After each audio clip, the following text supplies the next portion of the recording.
Hello and welcome back. Steel Pinnings here once again. And today I have this new type of rim cylinder I got. This Focus, it's called Marks. And not a lot of people have heard of Marks, but they've been around a little while, and they're stationed out of Amityville, New York. But they do a standardized lock for the general public and houses. That's this type. And I was throwing a pick to it, and I had a hard time picking it. The tolerances in it are really, really good. And I managed to get this one picked because I made a tension wrench that just fit it perfect. And I'm going to show y'all how I got it. And it was really simple compared to trying to single pin pick it. Of course, you know, I've always been a big fan of rakes and raking techniques, as they increase your speed of getting into a lock. And that's what I enjoy most about it. But, alright, let me just show you. Alright, let's see. I guess we're going to go like that. Put a very light tension. I'm going to use my gem. I'm going to go all the way to the back. Very light tension. I'm going to zip it out. And it might take... Yeah, see? Didn't even take that many. We'll do it again. Go the other direction.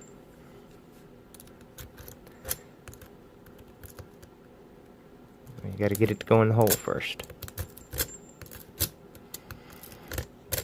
There we go.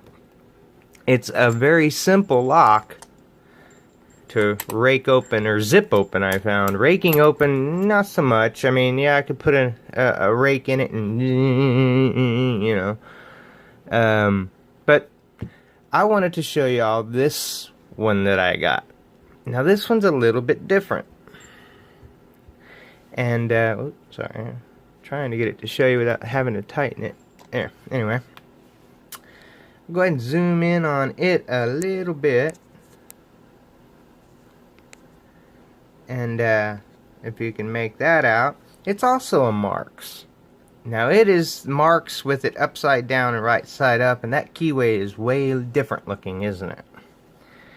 Yes, it is a high security lock, and it is a hybrid lock. It combines standard pin tumblers with a slider mechanism. There's the slider, and this one is 0-bitted, which means all the top pins are at their highest setting, or at a number 1 setting. So I guess 1-bitted. Nonetheless, that slider incorporated with it really makes it a difficult pick. And see if I can shine a light down in there even. There's those sliders.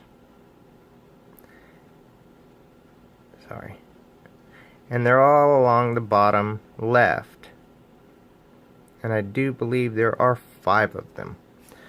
And then the keyway itself isn't secure as far as being paracentric. But I think they rely more on the slider bit right through there, as you can't hit any of those sliders, and it works the sidebars. And if you hit any of those sliders, it's just not going to open. So it gives you plenty of room to work in here. Turn it sideways here. So it gives you plenty of room to work in there to get those pins, and you got one little ledge there that keeps wanting to throw you into those sliders. And I think that's its picking security, because you can get to the pins just fine, but if you slip off that warding, you're automatically going to start hitting those sliders. And once you touch one, they're non-spring coiled. They're just free floating sliders, like most others, like the 3KS and a bunch of others. I was really astonished that Marks came up with such a cool hybrid that works so flawlessly smooth. And I haven't even tried to pick it, honestly. I mean, putting effort behind it. I just kind of ran up and, well, you know, it's 0-bitted anyway, so I just kind of ran up and said, well, I wonder, but I almost have to have my dimple picks to try and get that. I could try my half diamond from Sparrows. It's quite the small little diamond, but it doesn't quite fit in there. I'd have to modify it to get it to work, to lift those sliders up. See, that way you can, if you twist them up, get underneath them and twist them up. But that's the only way. So, and I don't like I say modifying, destroying a perfectly good, functional, made for a purpose pick. I'd rather try and make my own and come off of it that way. And I haven't had time to try and make my own, but I will.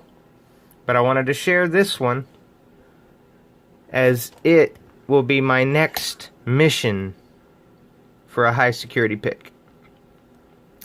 And maybe this time it won't be a solid black screen like an idiot. I appreciate y'all joining me on this. I really, really do. Thanks y'all so very, very much for joining me in my lock picking adventures, my lock collecting adventures. So please stay safe. Always keep it legit. If you like this video and like what I do, hit that like button, as it really makes the maker feel really good about doing it. And of course, if you're new here, hit that subscribe button for all the fresh content. Until we meet again, folks, peace.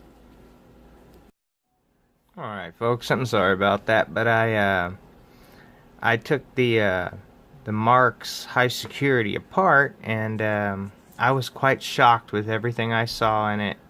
It really reminded me of an Asa or even a Ruko or something along those lines. Let me zoom in and show you while I can. We'll go in here a little bit more. Every one of the top pins are an odd, well, I don't even know how to describe them. They look more like a homemade pin. Whoop, right, there we go. My light went dead, my battery's going out. Sorry. And they did that in with the same thought of these chambers, every one of them being counter milled. And that is something that has just wowed me. Not only that, but each one of these sliders, let's see if I can get one on a face shot, have false gates on them as well. There we go. Shut up. There we go. See here? How it has a false gate on it as well as the true gate. I'm going to hold it in the true gate. There we go. Holding it in the true gate, that is the false gate. Right there. And look at it to the side, you see it a little better. But each one of them has true gates and false gates. So that is also another big one. They slide into that. It doesn't have any of the small cuts like the Medico would have. But each one of those drivers is made to hang up in that counter milling of the core. So I just wanted to share that with you of the Marks lock and my exploration of it. Thank you so much again, and peace out, guys.